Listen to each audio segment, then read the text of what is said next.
Kamoliddin aka, assalomu alaykum. Va alaykum assalom. Kamoliddin aka, bir narsa so'ramoqchi edim. Kecha bir og'aynim bilan ko'rishib bahslashib qoldik. Antiradardan foydalanish mumkin emas deydi. Mumkin bo'lmasa nimaga odamlar foydalanyapti? Misol uchun mana sizda ham turibdi-ku. Ochig'i birinchi marta eshityapman bunaqangi savolni, lekin qaysidir ma'noda o'rinli savol. Birinchidan, antiradar va radar detektorni bir-biridan ajratishimiz kerak. Ikkinchidan, menda antiradar emas, radar detektor o'rnatilgan. Uchinchidan, haqiqatan ham antiradarlardan foydalanish mumkin emas. Antiradarni bu detektordan nima farqi bor?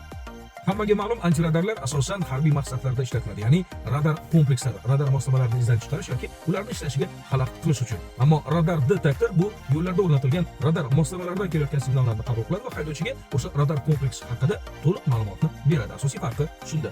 Demak, bu moslamadan bemalol foydalansa bo'lar ekanda. Albatta. Kamoliddin aka, maylimi shuni olsin? Bunga hojat yo'q. Mana sizga yangisi.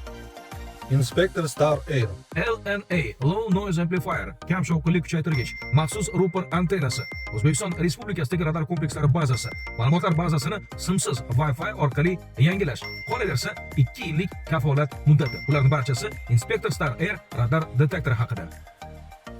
Kamoliddin aka, ma'lumot va detektor uchun katta rahmat. Salomat bo'ling.